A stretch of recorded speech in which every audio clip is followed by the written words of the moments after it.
Hello, ladies and gentlemen. I am the host of Independent Thought. My name is Desmond Price. No matter where you are in the world, I want to thank you for giving me a few minutes of your day to hear my thoughts. As always, we have a great show for you today. Now, here are our topics. Hello, everyone. Welcome back to another episode of Independent Thought. My name is Desmond Price. In today's episode, we will be talking about a little bit of what happened with the impeachment trial of Donald Trump, what exactly Biden has been doing since he took office. In my second segment, I'll have my guest on for the week, Lynette Farmer of the Nice to Meet You podcast. And in the final segment, I'll be having my reaction to said guest segment. But first, if you are not already, please follow me on Instagram at Independent Thought. It is the best place to keep up with the podcast. I post to my story daily, so please check that out. First and foremost, before we start today, I want to thank all of the subscribers who are constantly checking in for each and every episode, and for everyone who sends me DMs after the episode to tell me how I'm doing, and for those of you who have been recently criticizing my sound quality. I will have you know that buying a new microphone is on my to-do list. But before we get to any of that, I also want to thank everyone who has been listening to the previous episodes and giving me feedback on that. So, with all that being said, let's dive into this episode. First, has anybody else noticed how quiet it's been since Donald Trump has left office, or rather, Twitter?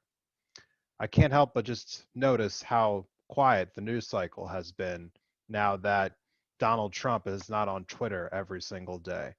And it makes me wonder, you know, if Twitter had just banned him, months or if not years ago, if we could have had this silence for that much longer. But we digress, because the first thing to acknowledge is the impeachment trial of Donald Trump. It was dominating the headlines this week. It dominated the headlines this weekend. And it had an inevitable conclusion that I'm sure that most of us saw coming, which was that there was no way that the Republicans were going to vote to convict Donald Trump, because, as per Senate rules, in order to convict a president, 67 senators must vote to convict.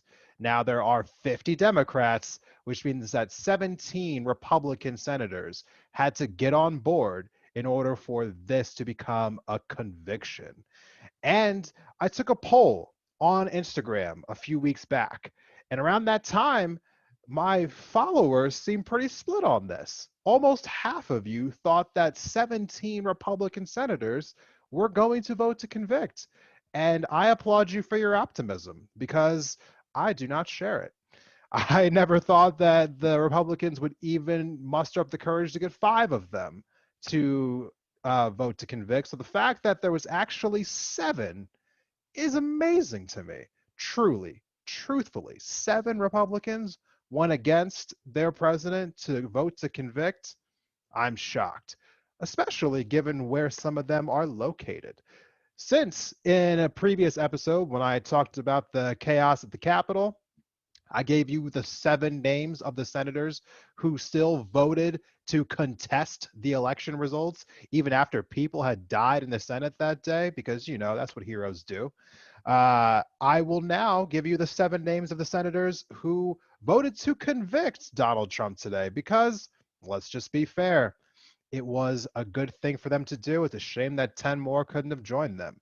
So, as follows: the Republicans who voted to convict Donald Trump: Richard Barr, I'm sorry, pronounced your last name probably incorrectly, out of North Carolina; Bill Cassidy from Louisiana; Susan Collins from Maine; Lisa Murkowski from Alaska; Mitt Romney from Utah; Ben Sass from Nebraska; and Pat Toomey from Pennsylvania. Now, I'm a little surprised that, 7 Republicans voted to convict, especially Republicans from Nebraska, Louisiana, North Carolina. I have a feeling that the constituents in their states aren't going to take too kindly to those votes. But, you know, It's in the past now. So not only is that in the past, but thankfully, maybe we can all start putting kind of a footnote on the Trump presidency. I do not believe that he is going to just go quietly into retirement. I think we will see him again. I think we should all enjoy the quiet while it lasts because you never know when it might end. For the next thing we know, he might just pop up on who knows what social media sites he might just pop up on. He might just start his own for all we know. This is Trump we're talking about here. So until Trump resurfaces, let's just try to put him on the back burner for a little bit because while he deserved to be impeached and while he should have been convicted, we cannot change the fact that he did not. So we have to just focus on what's going on with our current government. Thankfully, he's not a part of it right now. So the current White House is being occupied by Joe Biden, the winner of the 2020 election. And leading up to the 2020 election, Joe Biden spent a lot of time talking about all the things that he would do if he was in charge of the White House. So let's review what he has done since taking charge of the White House because, let's be fair, a lot of the things that he's done have not been widely publicized. I am a little shocked by it, actually, because during a time of mass chaos, you would think that the good news would be more widely spread, but it's been oddly quiet. So I decided to take a look at the executive orders that Biden has already passed. Executive orders are basically just laws that the president can create on his own or on their own, regardless of Congress. So let's take a look at some of the things that he's done. Now, I will not name them all because there are, by my count, 31 executive orders that Biden has signed since taking office. And just for some clarity here, I just want you all to know that that is the most executive orders signed in the first month of a presidency since FDR, which Biden claimed that he wanted to be a progressive president. So it's actually a little impressive that he's doing some of the things that he's doing. So let's talk about some of the things that have been done so far. I went through the list of all 31 and I picked out a few to name because, well, just frankly, I'm just not going to go through 31 different executive orders. So here's the ones that stood out to me. First of all, he expanded the U.S. refugee admissions. So currently, under the Trump administration, they had changed the laws in place to where people could come into this country. They tried to make them more difficult for people to come to this country. And if you're not aware of what it actually takes to come to America as a refugee, I highly recommend going and finding a video that John Oliver has done on that exact process because what it currently already took before Trump's increased Trump's increased mandates on top of what we were already doing, it was already an insane system. So the fact that Trump felt the need to make it even more difficult is insane to me. So Biden rolled that back and made it easier for refugees to come here. He also went through and revoked the family separation policy and created a task force to put families back in place. Now, while I was looking for that, I was also looking to see if he just got rid of the cages in general, but unfortunately, I could not find any information on that. So, in case I missed it, I'm left to believe that those cages still exist. But if I am wrong about that, please fact check me. I am open to being told that I'm wrong about that. So please hit me up in the DMs if you find something other than what I was looking for there. He also rescinded a Trump memo here that apparently I did not even know this was a thing, that Trump was having immigrants repay the government if they received public benefits. So if you were an immigrant in this country and you received any kind of public benefits, Trump was having it set up so where that those people would have to repay the government for any benefit that they received. That is absolutely insane to me. like we can have that debate about whether or not people who are not citizens should be using tax funded services. Like I understand that you might want to have that debate, but don't give someone a service and then tell them they have to pay it back. That is just there's just too many things wrong there. So I'm glad that Biden rolled that back. That is a very good thing. uh, Another thing that stood out to me was the fact that Biden instructed the attorney general not to renew any federal contracts with private prisons. That, in and of itself, can be its own episode. And I frankly have to say that it probably will be in the future. The private prison system is a disgrace on our country. I absolutely cannot stand it. And even this small level of a win, you know, brings hope to my eyes because I gotta say, the fact that we have a private prison industry in this country is absolutely disgusting. Like it is just so barbaric in my eyes.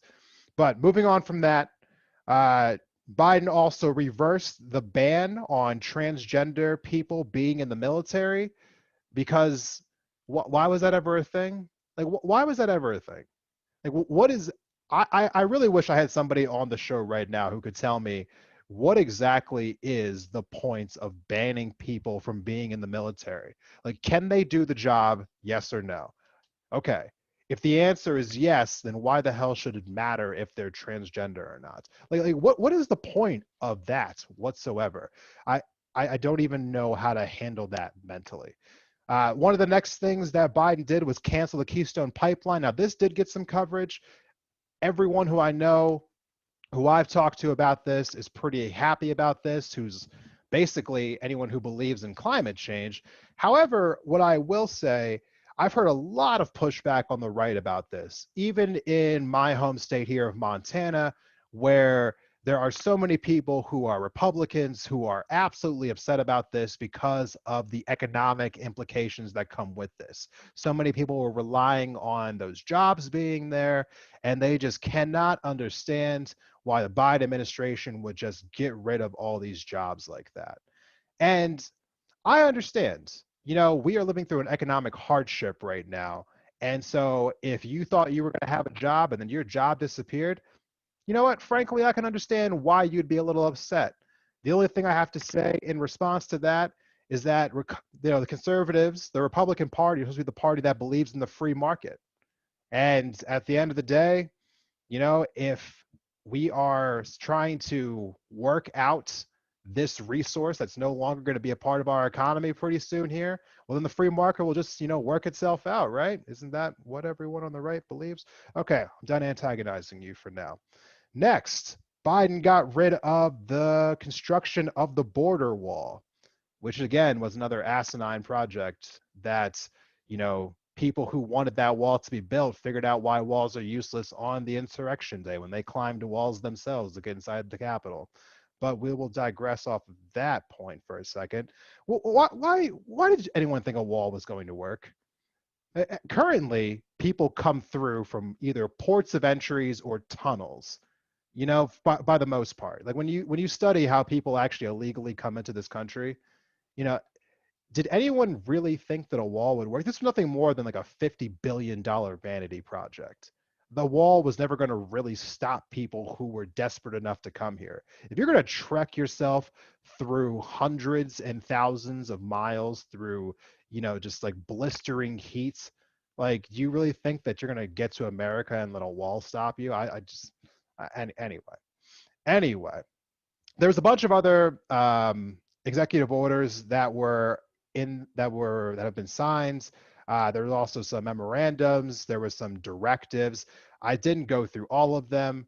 Well, I did go through all of them, but I'm not going to read all of them.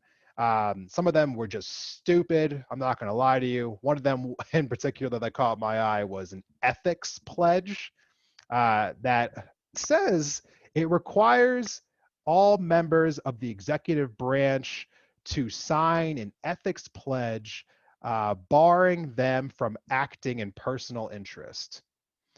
I, Let me just say this. If you have to sign some ethics pledge, and okay, let's be very clear about something.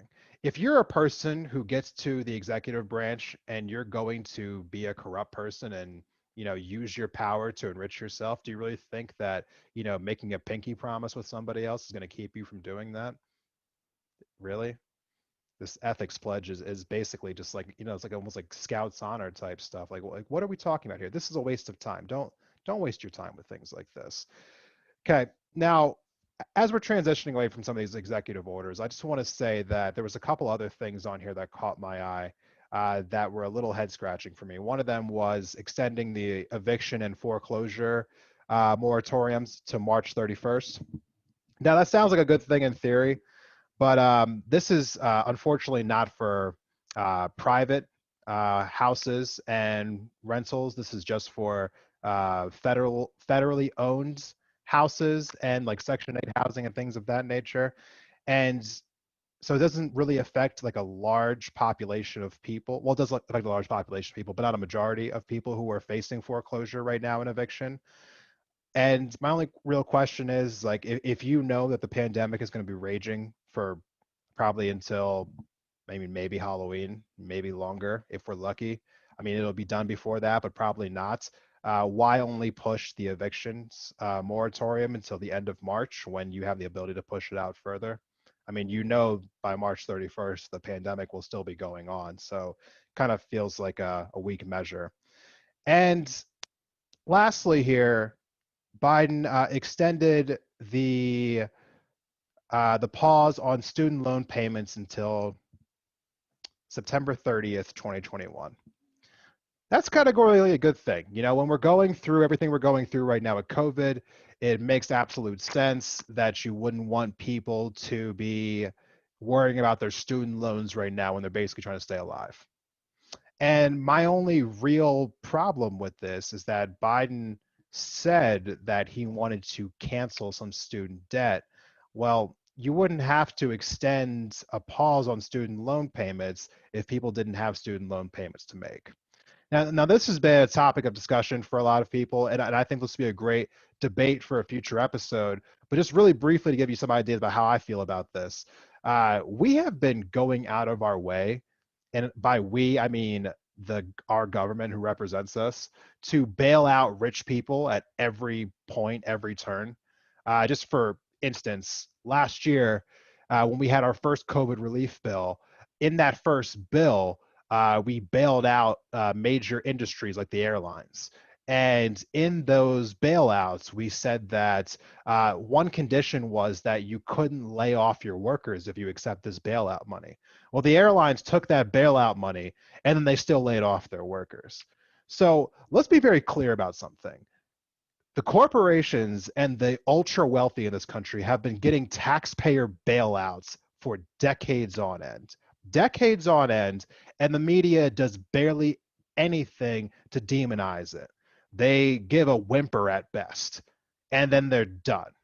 Okay. And so when I see people, especially on Fox News recently and other mediums, like absolutely just like crapping all over this idea, saying, well, it's an absolute travesty that taxpayers should have to pay for this student loan debt. I mean, they should have to take care of themselves. They should have to pick themselves up by their bootstraps. Like, how does that feel to people who already paid off their student loans? Like, what is that?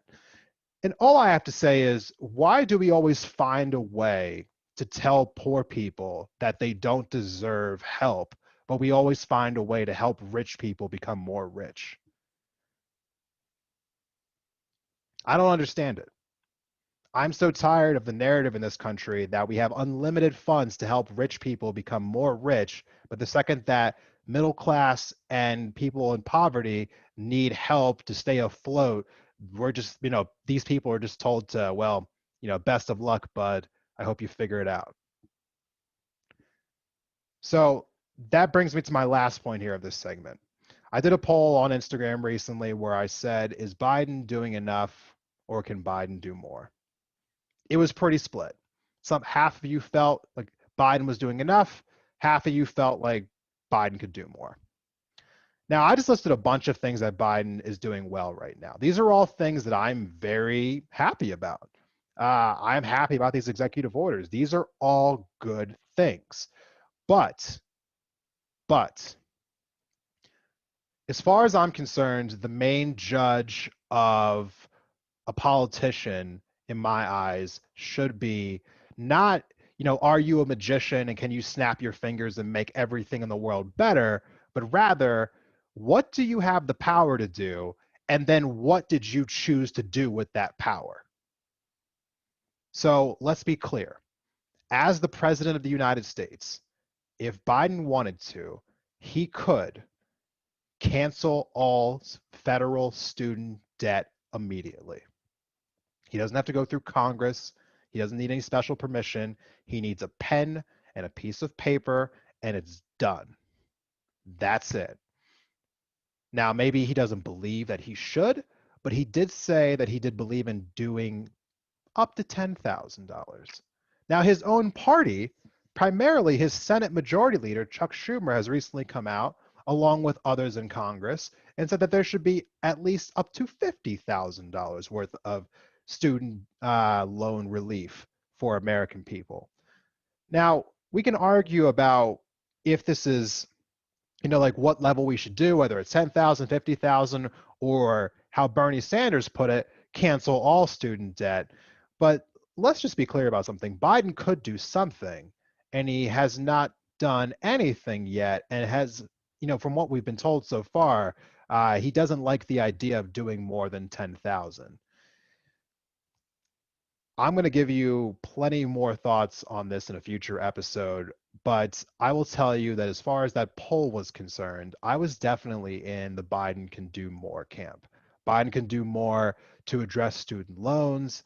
Biden could do more to make sure that this COVID relief package is stronger than it currently is, because they're not trying to, you know, garner Republican support to pass this legislation anyway. They only need Democrats. And I know that some people are worried about some of the more conservative Democrats in the Senate, mainly Joe Manchin. But as far as I'm concerned, we don't need to be making legislation built around one person. I think that he'll fall in line when that time eventually comes. So, with all that being said, we're going to transition away from this topic for now. I will say that as of today, as of February 15th, I think that Biden is doing an okay job, but he could be doing more. And I will be the first to get on his ass and criticize him right here on this platform if I feel like he's dragging his feet, not doing everything that he can be doing to help the people of this country. Because regardless of everything that he has done, in the last like few weeks, there is still a mountain of things that needed to be done before the pandemic. If we roll back the time to the primaries, there was a laundry list of things that the Democrats were talking about needed to be fixed in this country before the coronavirus ever swept into America or around the world. So there's a lot of things that we need to address in this country. So let's not pretend like this is, like everything that needed to be done. This is just the beginning. And I plan on covering as much as I absolutely can on independent thought in the upcoming future. And so with that being said, we're going to take a quick break. And when we come back, I will be speaking with my guest for this week. We'll be right back.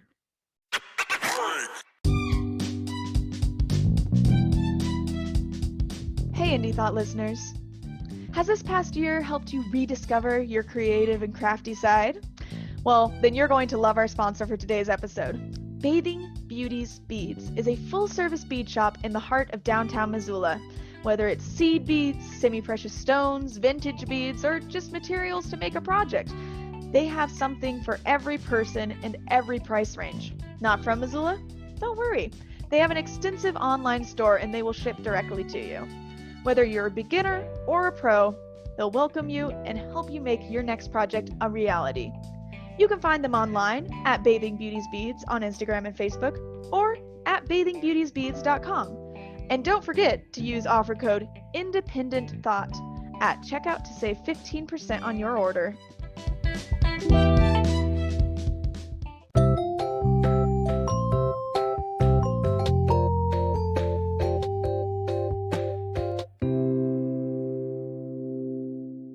Welcome back from the break, everyone. For today's episode, I am joined by Lynette Farmer, the host of the Nice to Meet You podcast. Lynette, thanks for coming back on the show. I appreciate you coming back. Oh, no problem. It's a pleasure of mine. I enjoy talking to you. So, Hey, no, I appreciate you. I've got a chance to talk to a couple different of my favorite, fellow podcasters the last few days, and like told Janae, I had her on yesterday, and you two are like one of my like top 10 in my rotation for like oh, podcasts I listen to. So I talked to more than 10 podcasters, so I guess some of them are going to be wondering if they're in the 10 or not. all I know is that I made it. I made Yeah, it. you are in my top 10. But yeah, thank you for coming back on. Before we get started into our conversation for the day, I just want you to tell everybody a little bit about your podcast in case they didn't hear the first time you came on and where they can find you at. So it's the Nice to Meet You podcast, and that's with the number 2. Do not put TO, but the number 2. And then it's Nice to Meet You with the U, not a YOU. And so at the Nice to Meet You podcast, we're all about inspiring one another. So I'm just not looking to inspire you. I'm also looking for inspiration from you to help us become the best version of ourselves. So we're constantly trying to um, understand our identity, because I feel like when we understand where we come from, what we want, what we need, that we'll be a better person. We'll know how to like go after it because we know exactly what we want and what we need. So that's what we're all about at the Nice to Meet You podcast. Being positive. There's enough negativity in the world, so I don't want to spread any more of that. It's just all about positive vibes, smiling, all of that. All of that you'll find in my podcast. All right. And if you haven't already, definitely go subscribe. Lynette has a great podcast. If you haven't already, give her a 5-star review on iTunes. Thank you. Yeah, it needs to be done. There needs to be more promotion of podcasts, especially, in the review world. I'm always excited whenever I see a new review of my podcast. I'm just like, Me oh, too. thank you. Thank you. Especially when it's random people that you don't know. I see, like, Yeah, I saw a person's name. I was like, oh my God. I want to contact you. Like, where's your number? What is your email address? Like, I want to say, like, thank you, because you don't have to listen to me. right. Honestly, I saw a couple just in the last few days that I hadn't noticed they were there because like for some reason, like I scrolled to the bottom and they were new, but they were at the bottom. I don't know why that is, but yeah, like you were saying, I wanted to reach out and say thank you to those people because a lot of times when you're putting your voice out there like this, you don't really know if it's being received. Like you don't know if people Yeah. actually like what you have to say. Like it's just like you see, a play count go up, but you don't know like did they actually like the episode? Did they listen to the whole thing? Did they listen to 10 Yeah. seconds? I mean, you're operating in the gray area a lot, so it kind of I don't know, for me anyway, it's always just like, oh, I wonder if this is actually landing with people or not. No, I'm the same way. I was like, when I had like random people DM me, because like what I learned today, and I'm sorry, I hope I'm not off topic, but There is a no lady topic. told me, a lady told me that the people that are around you, I was listening to her on YouTube, and she was like, the people that are around you, people that saw you every day, your family members, your friends, those aren't the people you're trying to reach, because those people will always see you before you became, and they'll always remind you of where you came from. And so sometimes they can't accept you because, and this may sound, I don't know, bad, but sometimes it's like you remind them of what they wanted to do. They never had the guts to go out and do what you're doing. So like when they see you doing something or being great, you're a constant reminder of what, like, man, I wish I had the courage, I wish I had the confidence of this person. So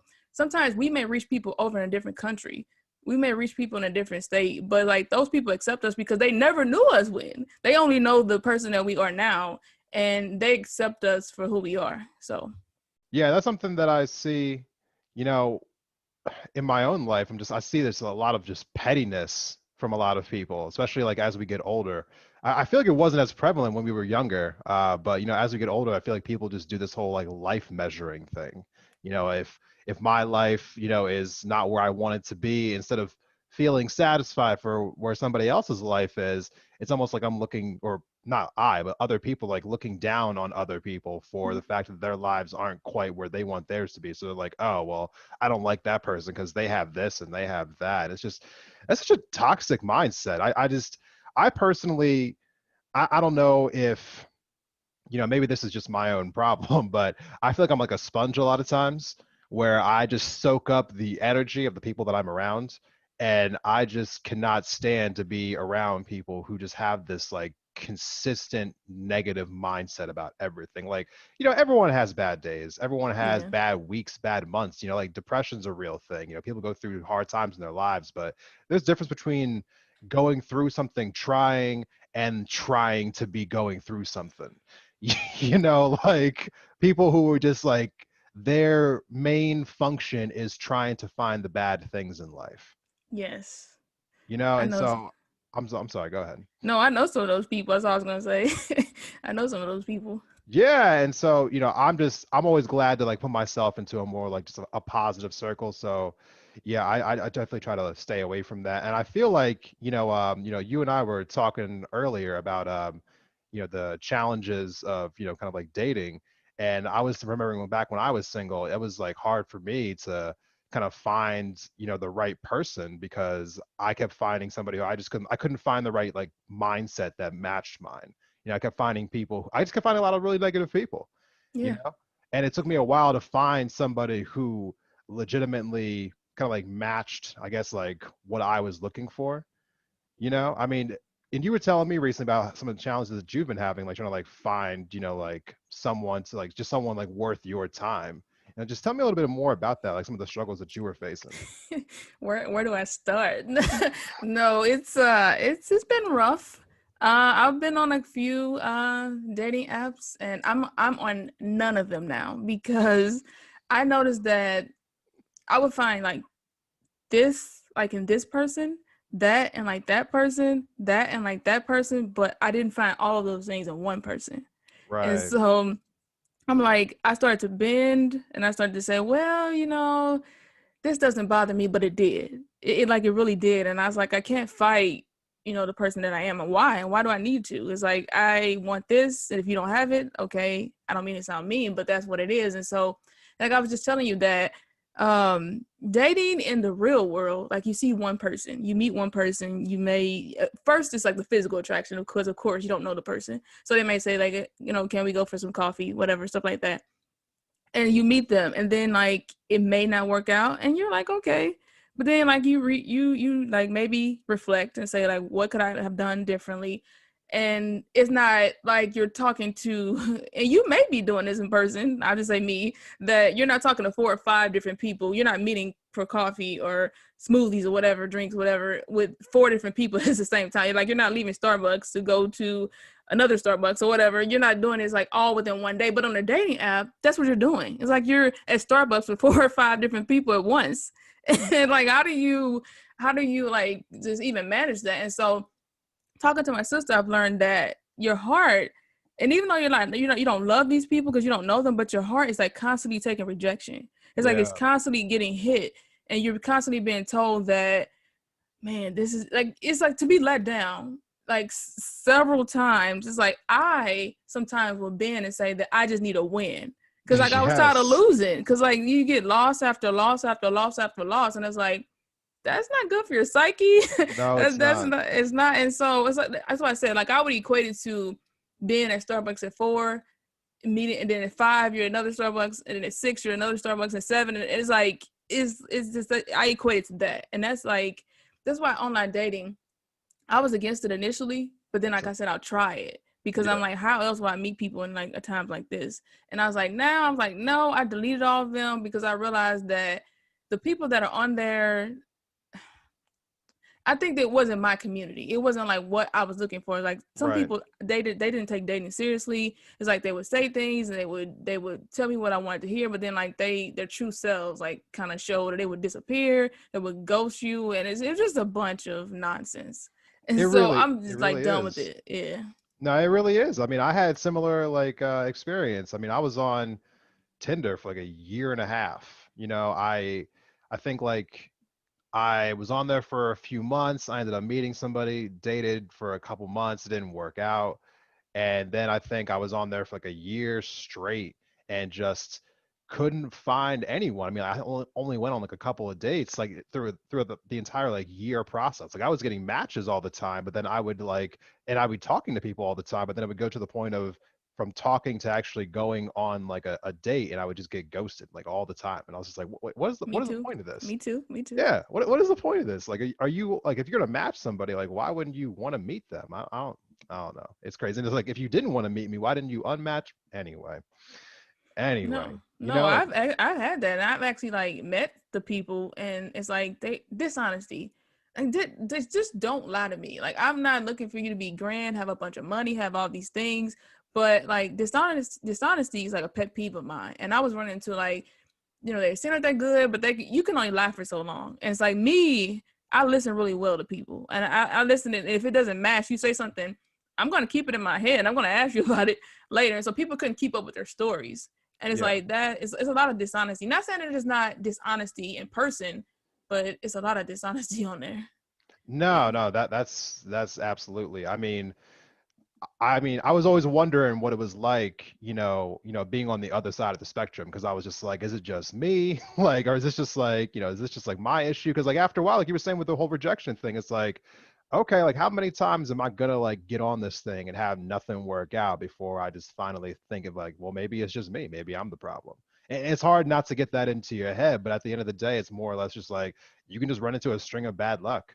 That's really just what it can come down to. I mean, if I had quit 1 week earlier, then I mean, I would have had the same probably, thoughts that you were having, just like, oh, let me just get out of here. This isn't my scene. I just gotta drop all of this. I mean, but the times that you actually did go on dates, what was it about like those men that, like just like you just couldn't do it with them? Like, did any of them make you feel uncomfortable at all? No, it was good in person. It's just so I say we live in the world of social media, and so me, I'm an investigator. Like I'm Carmen Sandiego. Like I'm gonna be like if I find out, like don't connect with me on social media if you don't want me to find out what's going on. And so I would meet with them in person. It's fine.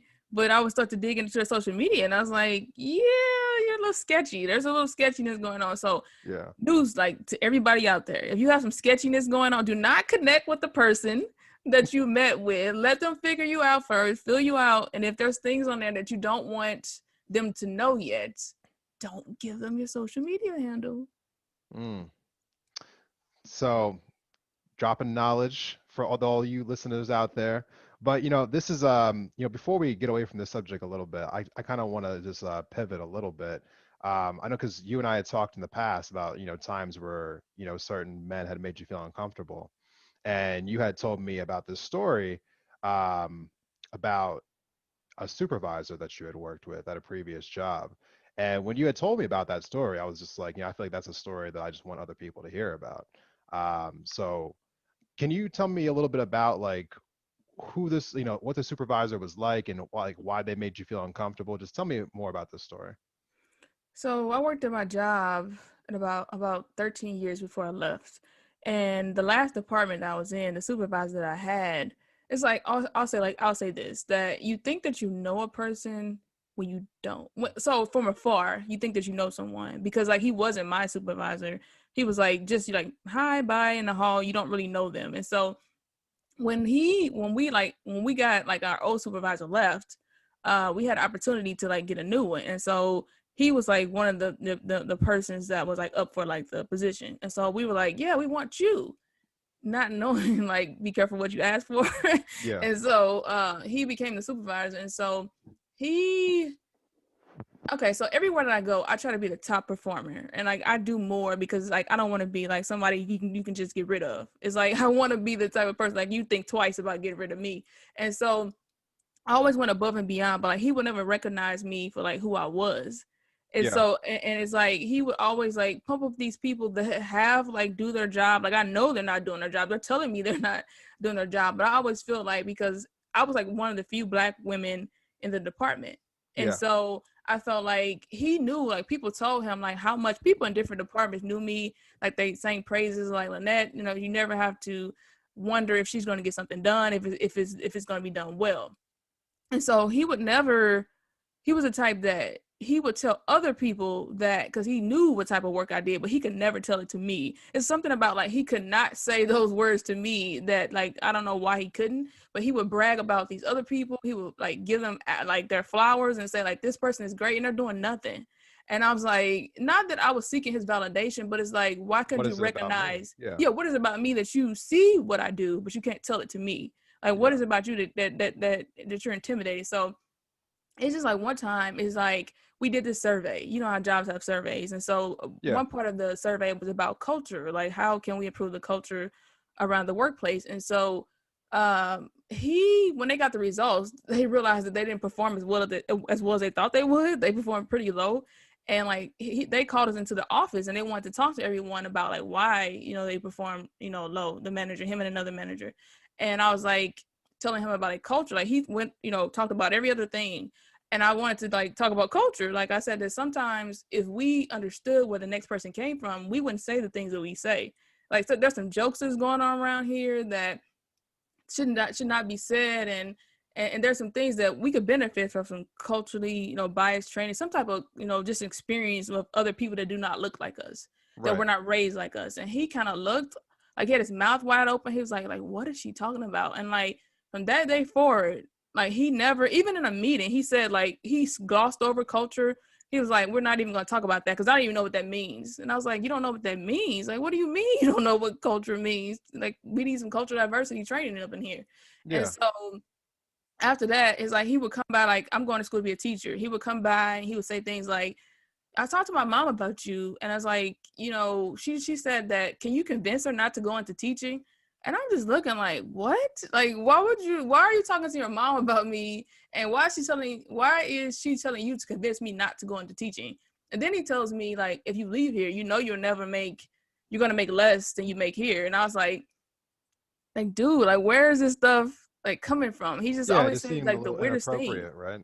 Yeah. And it's like, even when I left, it's just like he couldn't, when we had like the closing luncheon because of COVID, it was on Zoom, but he was like, people were trying to like praise me, so like what I meant to them and things like that.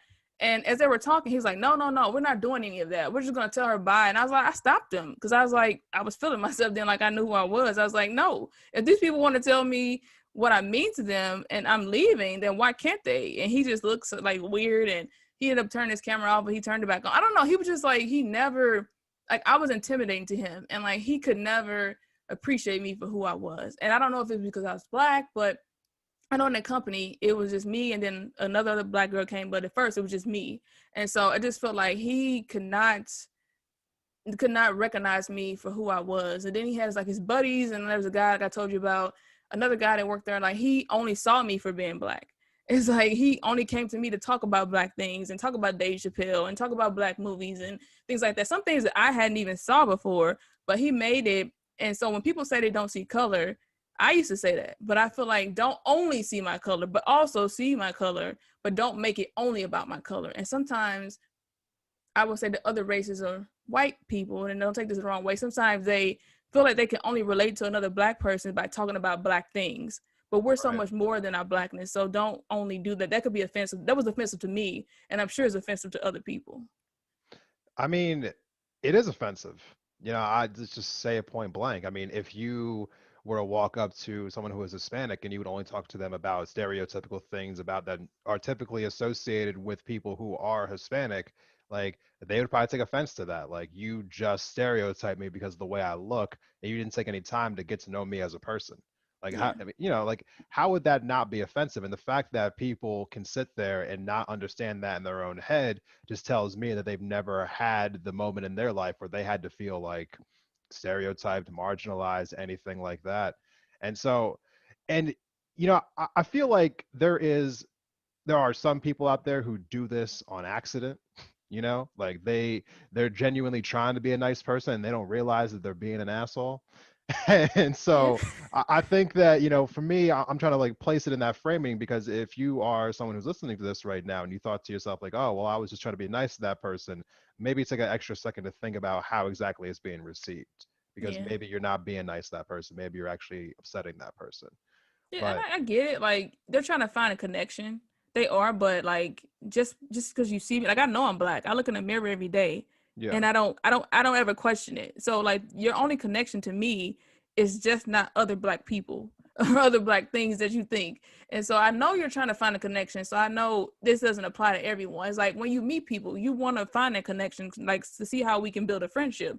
but like don't try not to be only trying to connect to them on stereotypical type things. Right. Yeah. I mean, you would think that would go without saying. I mean, I'm over here sitting here like repeating this right now. I'm just like, do I really have to say this? Like, is this really necessary? Do people really not know? But people really don't know. Like, it's crazy to me. I'm just like, how how do you not know? But then again, I stop myself and I think that we are kind of just living in a time where self-reflection just I feel like is at an all-time low. Maybe that's just how I see the world. Maybe it's a pessimistic view, but I just feel like more and more there's just people who just see the world from their lens and they don't stop to think about how like their actions are affecting the people around them.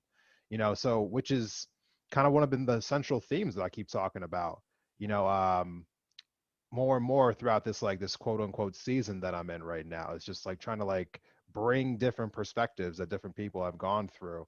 And which is why, I actually wanted to bring on people who have different like professions that we normally don't talk about or talk about enough. And you were telling me earlier that like you are becoming a teacher now. And you and Janae, who I referenced before, like are also a teacher. And I just think that what y'all do is amazing. Thank you. But for you personally, like what made you decide that you wanted to be a teacher? Like why did you decide that that was the route you wanted to go down?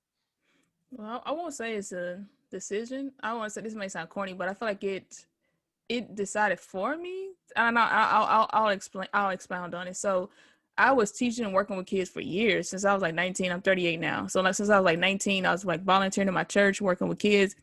I mean, I was like coordinating 100 and some kids sometimes. Like we had like a summer program and kids would come and sometimes we had 160 kids and I was in charge of all of them. Like I had people that were under me. Like I had to appoint people, make schedules, go like get food, make a menu. I did all of that. Yeah. Never clicked. Like I was working at the job that I was telling you at, like the pharmaceutical company in data management. Like I was doing that. And on the side, I was working with kids, but I didn't know that that made me happy. Like it never clicked because I wasn't aware of who I was. So I was never checking in with me and saying like, Lynette, never sitting, you know how you could be doing something and you're doing it, but you're not really reflecting on what you're actually doing. All the time. It's like, yeah. And so it's like, when you sit down and think about it, I was like, man, this makes me really happy. And so when I went back to school, I was thinking, going to like something in the pharmaceutical industry because I'd given this many years to it.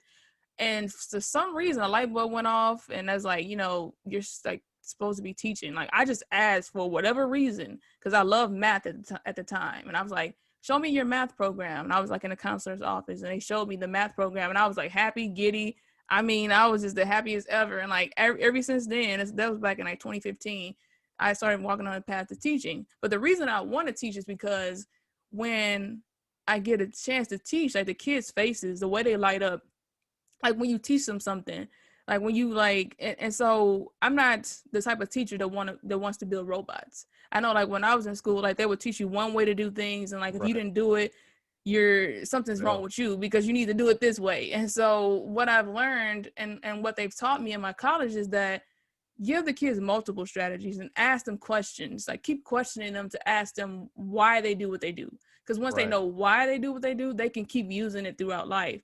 And so it's just amazing. Like in this virtual world, it's very challenging because I'm doing my student teaching. Who would think I would be doing student teaching in virtual setting? But like I've learned from the kids is that they want to, and I'm working with first graders, so I can't speak for like older kids, but like little kids want to impress you.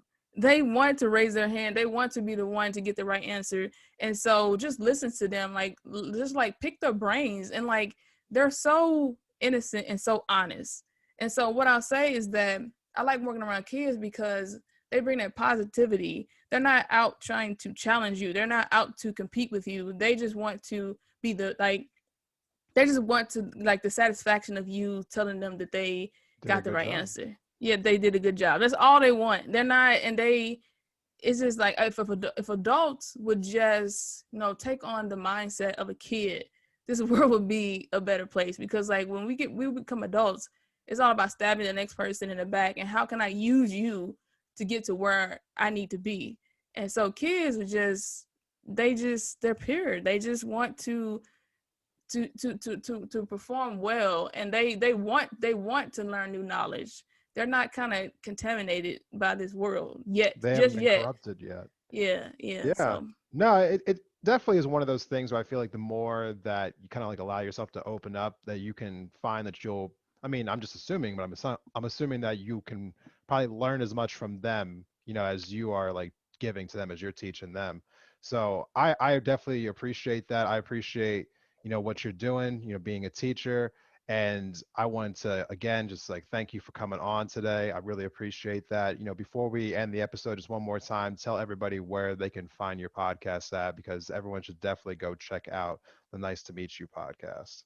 no, thank you, Desmond. So the nice to meet you. So on IG, I post on there regularly. Right now with Christmas, this weird week after Oh, Christmas, I feel this like episode will the be coming out way later.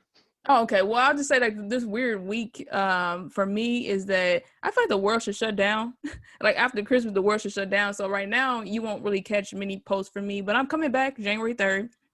But like I said, you can find me on there. I always post like new episodes, and the handle is NICE, two as in the number two, MEETU as in the letter U podcast. That's the handle on IG, and then I'm on Twitter every now and then. That's NICE, two as in the number two, MEET pod, just POD at the end. And so I'm on Apple, I'm on Spotify, Google Podcasts, Stitcher, Radio Public, Overcast, Pandora, Amazon Music, and a few other ones. And so just hit me up. And every now and then you'll catch me on YouTube. When I have conversations, sometimes I know people like to see faces and how you interact with the guests. And you can catch me on Lynette Farmer, Sowing Seeds of Love. You can watch YouTube videos on there. Okay. Well, Lynette, thank you for coming on. I mean, you seem to be I would hope that you'll be a reoccurring guest. I'm hoping to have you back on again in the Definitely. future. But for everyone else, just we're gonna take one more quick break and then I'll come back with my final thoughts of the day. We'll be right back.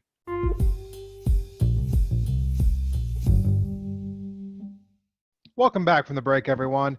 Thank you for sticking with us for this episode of Independent Thought. I want to say if you have not already, please subscribe to the podcast so that you do not miss any of the future episodes. While I do post episodes about once a week, there is the occasional bonus episode that trickles in. So you will only see that if you are a subscriber. So please subscribe. And if you are on an iPhone right now and you liked this episode, please consider giving us a 5-star rating.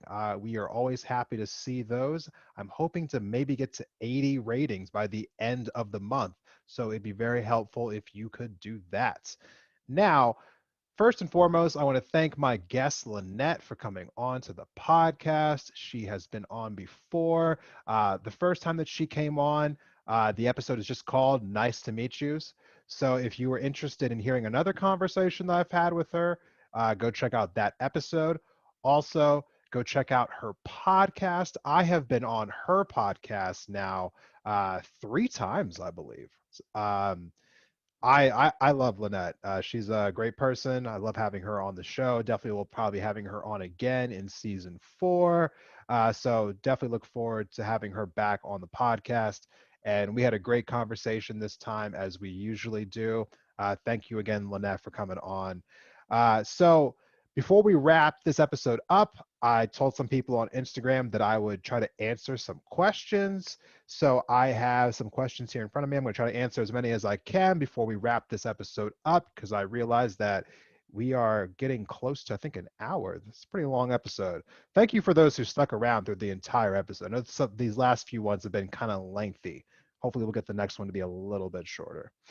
So let's see here. First question says, why aren't you covering the impeachment trial? That's a fair question. I wasn't really covering it on Instagram that much this week. Obviously, I did in this episode. Honestly, I kind of always just knew that it was going to end this way, so there wasn't really any real deliberation in my mind. In fact, I watched John Oliver's piece tonight before I recorded this, and they showed a clip of Ted Cruz talking to Donald Trump's lawyers, and Ted Cruz was like, don't even worry about having a defense. Like, I guarantee you that there won't be more than 55 plus or minus 2 people who vote, which kind of just goes into the idea that the senators kind of took a head count in advance about how everyone was going to vote before they ever even got to the floor. So they all knew that this was going to be an acquittal for weeks now. So there was never any confusion. And I always thought that if there was something there, that we would have heard something kind of behind the scenes, and we never did. So I guess I didn't cover it because I knew that this was how it was going to turn out. So wanted to focus on other things that might actually be able to be impacted. So next question says, am I from Missoula? I am not from Missoula, Montana. I moved to Missoula about 11 years ago from Great Falls, Montana, where I went to high school for about, and I lived there for 5 years. But I'm originally from the Philadelphia metro area where I was born and raised. And let's see here. How old am I? Oh, God. Do I want to answer that? Okay. I am 30 years old. I guess the cat's out of the bag on that one. Has Biden done enough, or does Biden need to do more? I think I answered that this episode. So I guess your question has been answered. Why has Trump been so quiet? Well, because he's not on Twitter anymore. And I guess he's not on any media platform right now. And if we're lucky, it's going to stay that way. Let's see. Do I have videos on YouTube? Well, lucky for you, I do have a YouTube channel. Nothing that entertaining at the moment, but in the future, I think there might be. Let's see. Do you plan on having any episodes talking about Montana politics? That is a great question. I actually will be having some episodes about Montana politics because, as a person who currently lives in Missoula, Montana, I am also interested in local politics. I understand that not everyone who listens to this podcast is in the state of Montana. However, from what I see from my analytics, about 30% of my total listenership is in the state of Montana, which is where I reside. So I will be having Montana exclusive, I'm not exclusive, but Montana, specific episodes as far as politics are concerned. And I'm keeping my fingers crossed, and I'm hoping to have two local Missoula politicians, or maybe soon to be politicians, on this show this season. So I will update all of you on Instagram if that becomes a reality. Let's see here. How many hours a week do you spend on the podcast? That's a fellow podcaster. That's a funny question. Um, Honestly, this is basically like a part-time job. I think I spend anywhere between on a low week 15 hours, on a higher week 30 hours on developing the content for this show. It's actually a lot of work. I'm not gonna lie to you. What brought you to Montana?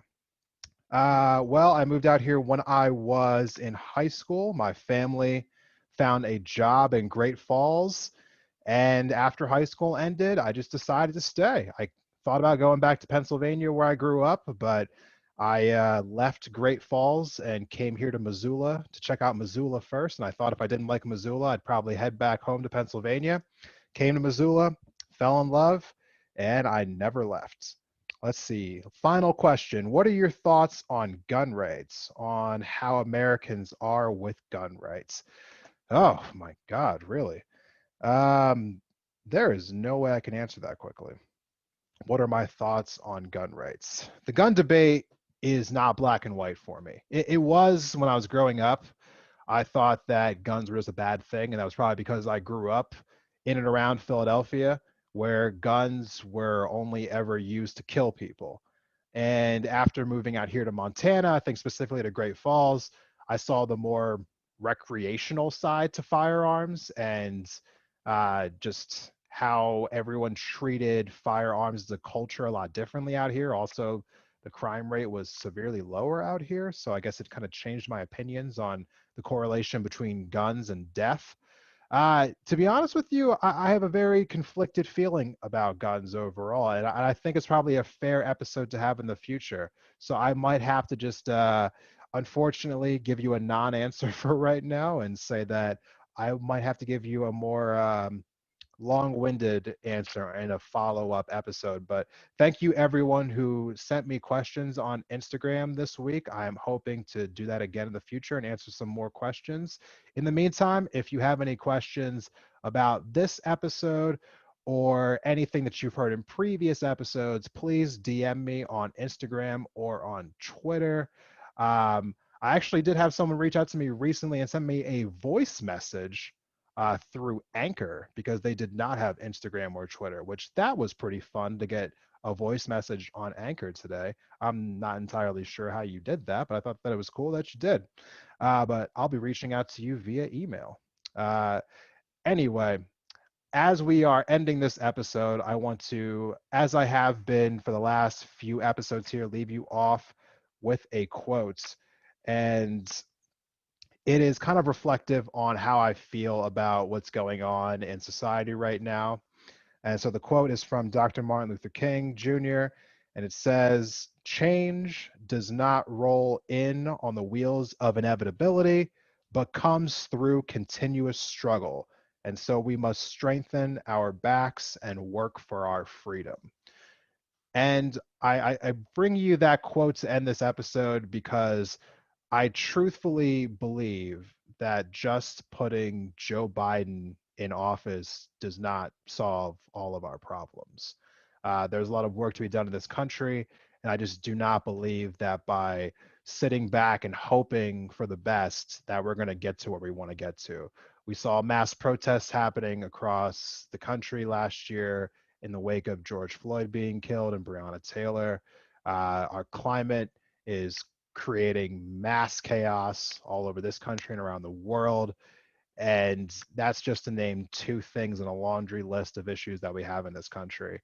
We're tired. The pandemic has broken a lot of us, and it feels like there's more despair than optimism these days. But I truly believe that things can get better as long as we stay vigilant. And so I will do my part to continue to bring you all some information and to remain hopeful.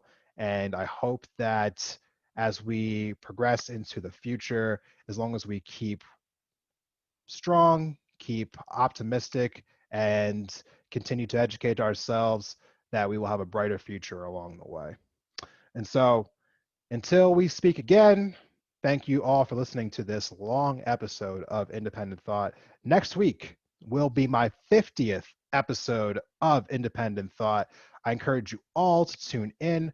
I am still not sure what I will cover for that episode, but I will hopefully have it be impactful because it's my 50th episode. I cannot believe there's 50 of these already. But thank you all for listening.